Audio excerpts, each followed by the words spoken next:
Hi, I'm Rexy Pukanikan, and we're balling today, tomorrow, and most definitely yesterday. At what cost?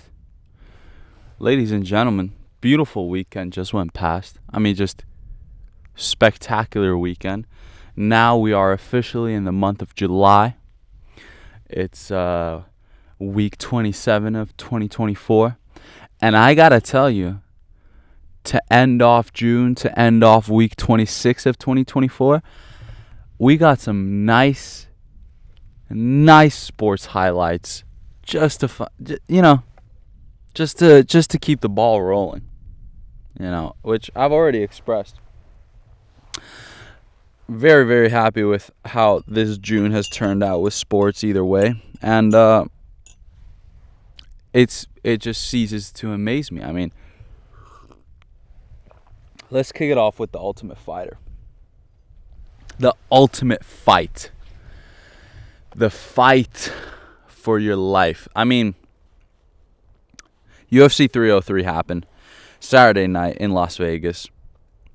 And it was mind-blowing, the hype around it, even though the biggest name in UFC, Conor McGregor, was injured and wasn't a part of this evening. But it still turned out to be world-class entertainment. Just world-class. Let's talk about this. Peyton Talbot.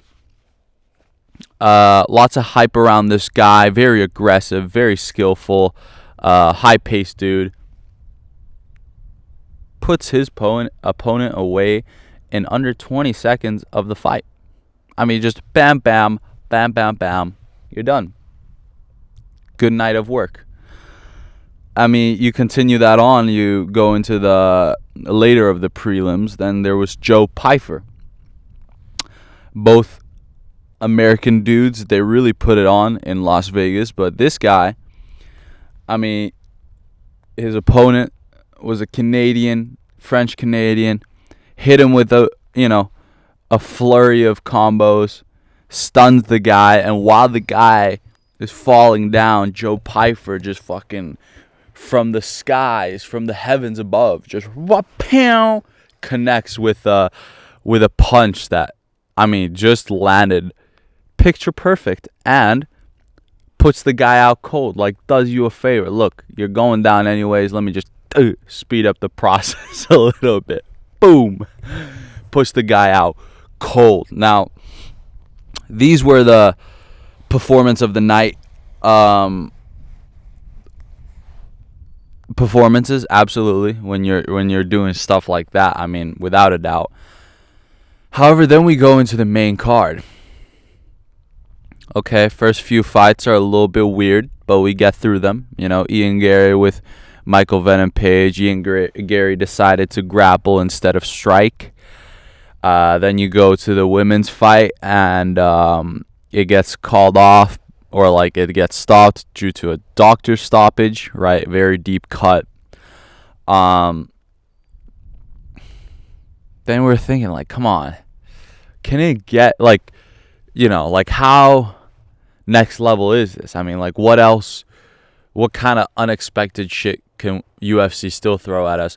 And so co-main event comes along. And I'm talking hours before the co-main starts and the main event starts. And I was talking specifically 4 hours. 4 hours, ladies and gentlemen. That's all Dan Ige needed, was 4 hours to get himself into the octagon. So Diego Lopez was supposed to fight Brian Ortega for the co-main event, which would have been a really, really cool matchup to see. Just Brian Ortega ranked pretty high in the division, also very skillful with the submissions, but also knows how to strike. That's pretty much Diego Lopez, but Latino version, right? Brian Ortega, unfortunately, catches a fever on fight night. So then UFC, they're like, okay, look, listen, Diego, look, we already made you go through the whole process of training and dropping the weight, and you made weight. If we'll pay you anyways. Just you don't need to fight. Like we'll pay you anyways. Like you've done that. We've made our commitment to pay you and all that. Diego says, "Nah, man, I still want to fight. I'm here. I'm ready to go. Like, what are we waiting for? Like, I'm ready to go." So then the man, the myth, the legend, Dan Ige, he takes this opportunity into his own hands, and look, I imagine, like, I know he's a professional. I bet he wasn't doing any of this, but imagine he's probably just like, he might have just, like, it's his rest day, maybe like Saturday, maybe it's his rest day, recovery day. He maybe had like a nutritious breakfast or something, did a little stretching, and then he's probably like playing video games, maybe knocking down a few brews. Who knows? It's Saturday night. You're like, all right, let me get a couple brews in me. And then suddenly he's like, oh, he hears from like a teammate or agent, like, oh wait, co-main event, Brian's fucking sick. I'm in Las Vegas. I'm healthy and I'm ready to go. The weight class is kind of the same. Then Dan Ige goes like, you know what? Let me turn this TV off. Let me turn off the video game for a sec. He thinks for a sec. Yeah, I could do this. Yeah, I got this. Come on. Yeah. I mean, my girl's a little tired anyway. She doesn't want to get up to no action tonight. Fuck it. I'll go for another type of action. I'll go in for a full MMA fight, and arguably the biggest card of the year. Yeah. So that's what Dan Ige did. Dan Ige, all it took was 4 hours notice. He steps into the octagon against Diego Lopez, and they end up having a 3-round war. Full of action, back and forth, really just putting on a goddamn show. And after that performance, both men raising each other's hand, lots of respect. Audience respecting the hell out of it. I mean, how could you not? How could you not? These gentlemen didn't have to do it at all, but they have the hunger for it, which you got to respect. You always got to respect. It's like, like Ballin, that's the cost, man. That's the cost. If you really want to be a baller, you ain't backing out from shit, man. If you want to be a baller, there's a cost to it. 4 hours, yeah. Diego Lopez, yeah, sure, he get paid, satisfied, but he's like, nah, man, if I really want to be a baller, I gotta up the cost a little bit. I gotta up the ante. And seriously, this co-main event was it was really tremendous. I mean, because imagine if there was no co-main event and then we went into the main event just like Raw. The vibes would have been completely off. I'm not saying that it would have taken anything away from how the main event would have gone, but just shout out to both gentlemen. They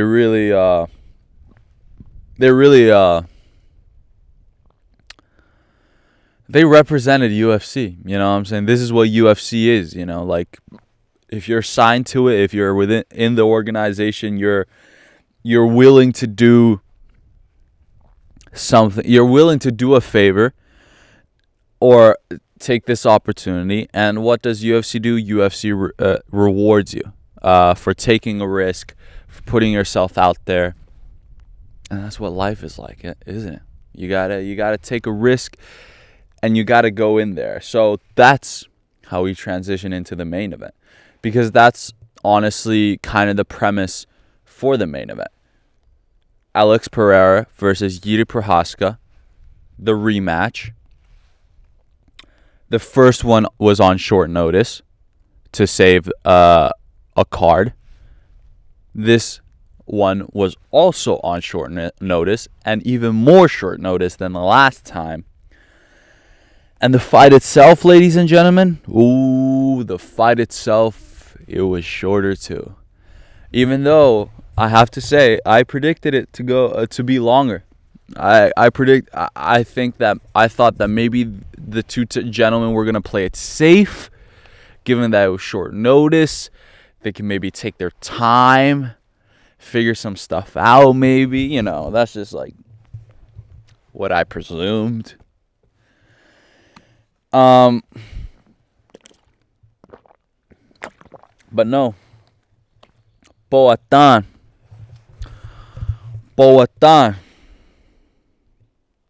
uses his brute force. It's the brutal force and power that he has. And he uses it once again, a bit more calculated this time.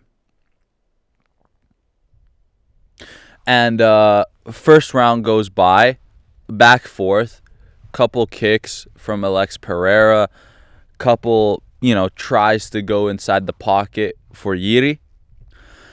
And to end off the first round, Lex Pereira signature left hook lands, let's just say like maybe 80% accuracy, and knocks down Jiri Prohaska pretty much on the buzzer to end the first round. Okay, in my viewpoint, this is great for Jiri.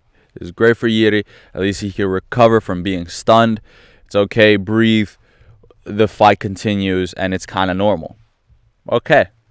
They take their break. Round 2 starts.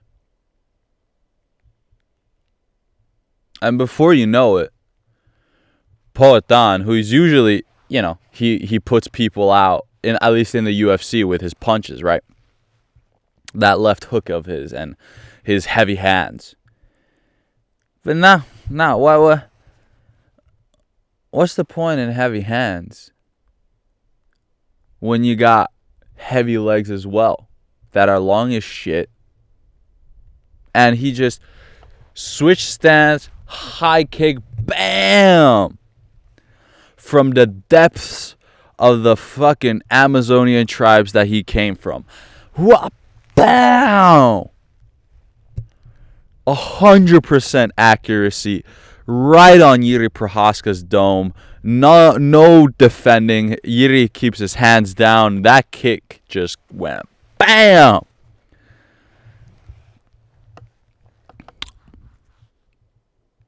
And that was that. Boatan. Chama. I mean, this guy is sensational. I don't know what to tell you. Like, yeah, sure, McGregor might have been entertaining, does a lot of talking. But in terms of just, like, what they do inside the octagon or what to expect they're going to do inside the octagon every time they step in, he's the biggest name in the UFC right now in terms of guaranteed entertainment. I mean, he's just guaranteed something's going to happen. Because that's his fighting style, I really feel like, Alex Pereira. It's like, either I'm fucking you up or you're fucking me up. And the likeliness of him getting fucked up is way less than him fucking someone else up. Sure, there's Israel Adesanya. You time the counter perfectly, he can get caught. That's the beautiful thing. It's not like we're not talking about like a Khabib aura or like a John Jones aura. We're talking about a guy took a loss, bounces back, and bounces back stronger. I mean, if anything, that's even more tippable. Right? So, man, Boatan, Chama, I mean, it's just incredible. I mean, when you have a Brazilian like that, is Ian Gary really Brazilian? In any way? You know what I'm saying? If you're taking in that Brazilian influence, I'd like you to get some of that Brazilian savagery too. That's what I'm saying. I think Brazilian savagery is something you're born with, man. I don't think you can gain it, unfortunately. That's my last little take from the UFC. But UFC 303, just spectacular, I think, numbers-wise. It was like the 4th biggest in UFC history. So this is just He is 37, right? I personally think his next move, just go to heavyweight. Just do it. I almost say like he doesn't even have anything in the light heavyweight division anymore. The only one I'd argue maybe he goes through a matchup with Ankalaev, but that's still like also like a questionable thing. If anything, if he's in a rush to still stay like consistently active, go up to heavyweight, man. Go up to heavyweight. Go against a guy like fucking, I don't know, like Rosenstrike, something, or just some kind of, I'm trying to think. Derek Lewis. Oh my God, please give me Ballin and Derek Lewis, bro. That would be hilarious. But no, I could totally see Ballin becoming the first like triple weight champ. I mean, it would just be insane. I think he has the potential. I mean, he's already still so fast at 205. The power as well is still there. It's going to be there in heavyweight. I think the speed advantage is going to be even bigger when he goes to heavyweight. So, yeah. No. Shout out to Ballin. Shout out to Alex Pereira. Just the epitome of MMA entertainer. Entertainment, performer, athlete, all of the above. So then I sleep it off, right? And I wake up excited to watch F1 because Saturday night was UFC 303, and then I wake up, it's Sunday, and Austrian Grand Prix is about to start. And let's just say F1, but it's the ultimate fight. It's still now it is officially the ultimate fight. Austria delivers once again. I think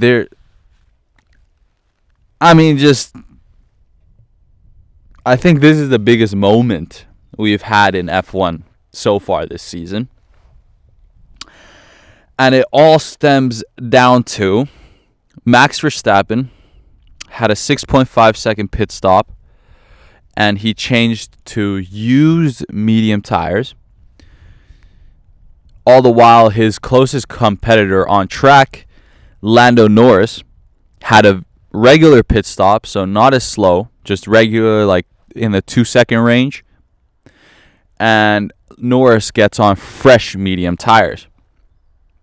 So that gave Lando Norris the pace advantage going into the last stint of the race. So then Lando Norris, being behind Verstappen a little bit, is able to chase him down.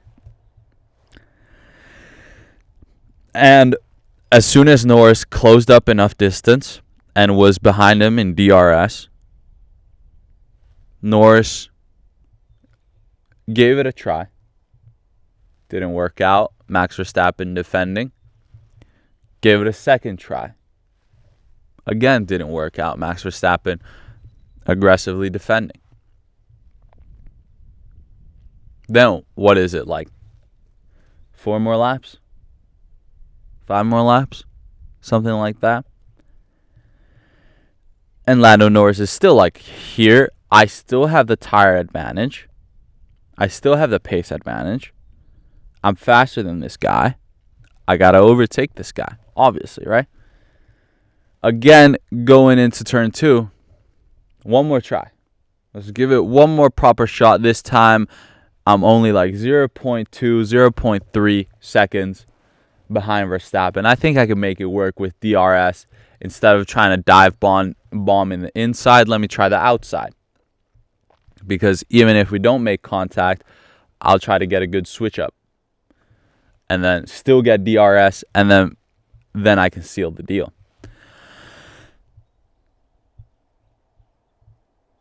Goes for the outside. Max Verstappen moves towards the outside in the braking zone. Right before they turn, they make contact. Verstappen's wheel gets punctured. Lando Norris's wheel gets punctured. Wings are fucking flying off. And now, position 1 and position 2 drivers, their race is done pretty much. Which is absolutely crazy. Just drama. Just absolute cinema. Right?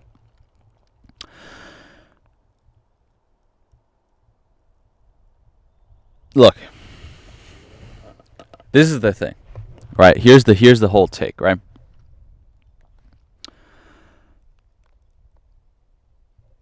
If it's anyone's fault, like if we had to say it's somebody's fault, then it is Verstappen. Right?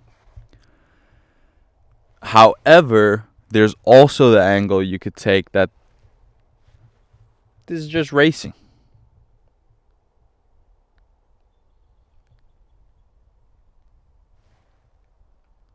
It's like when you're having a good time with the lady. Right? You can be going at it. But it's like if I can't keep it in anymore. It's like part of the game. It's not because that pussy's on fire. It's not because like I'm just like, I can't keep it in. It's in the name of the game. It's just this is how great it is. And that's kind of that's the angle you could take with this. It could just be racing. It's not this one's fault. It could just be racing. A championship level driver like Max Verstappen, like one of these GOAT status drivers, they're never going to give any advantage to a competitor. Right? That's a logic you can understand.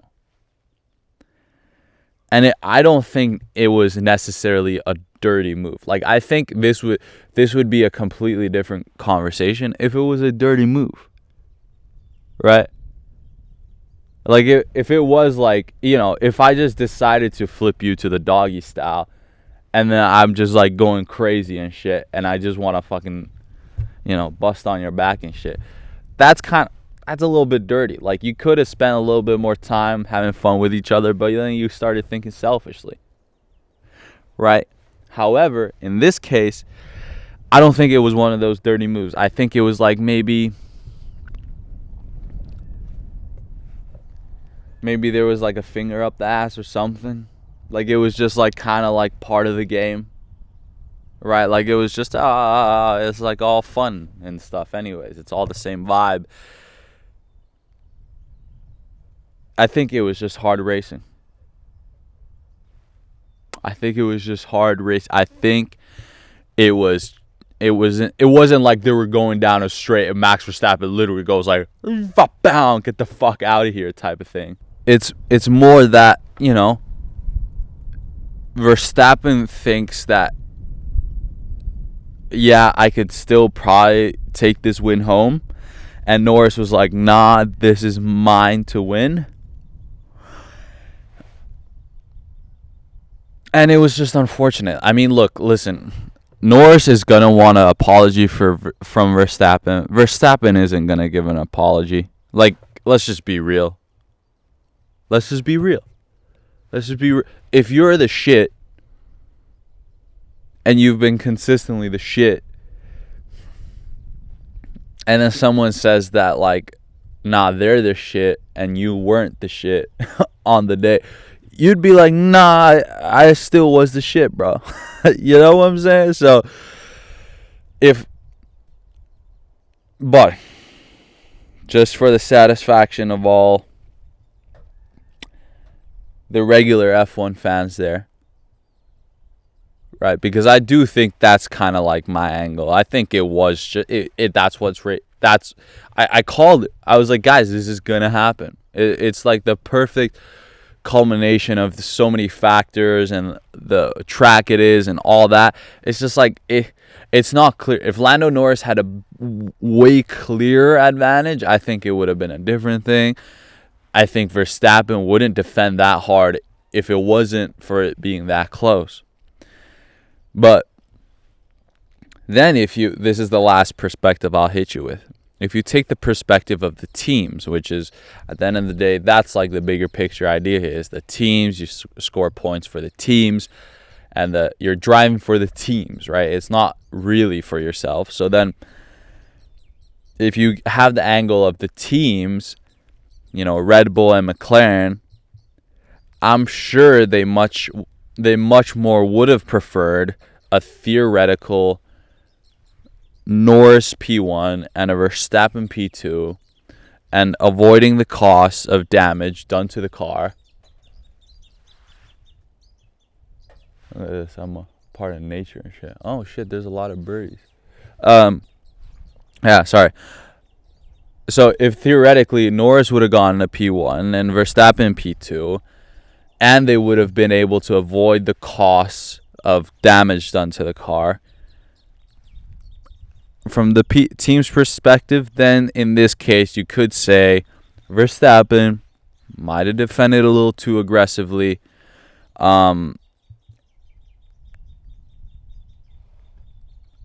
And maybe you just let Norris through and then trying to game the position back, like still through DRS or something. Like instead of taking the one where it's just like you can't get past, in no circumstance you can get past, maybe it should have been like, I'll let you go, but I'll still have a go at you, and I have the confidence that I could still get you back, type of thing. But I mean, remember, ladies and gentlemen, this is the triple header. This is now 2 out of the 3. We have one more head to cut off before we go into the summer holiday, and that is Silverstone, Norris's home track. Hamilton is very, very strong on that track with a newly improved Mercedes. Russell as well, now won because of the misfortunes of Verstappen and Norris. So it was a George Russell, Oscar Piastri, and Carlos Sainz podium, which I am all about. I mean, Oscar Piastri himself, he started in P7, still got P2. He was 1.9 away from George Russell, maybe 1 or 2 laps, 3 laps, he might have won the GP. Carlos Sainz too. I mean, I'm rooting for Carlos Sainz in the Ferrari. I do want him to outscore Charles Leclerc at the end of the season, and this was a dream scenario for Carlos Sainz. Podium win, and Leclerc didn't score a single point due to lap 1 misfortune. So, can I just say Silverstone is looking to be very, very exciting. Norris wants his revenge against Verstappen. Verstappen wants to prove his dominance. George Russell wants to prove that win was, yeah, sure, it was a little bit of luck, but he's got his shit together. Lewis Hamilton wants to prove that he's still the shit.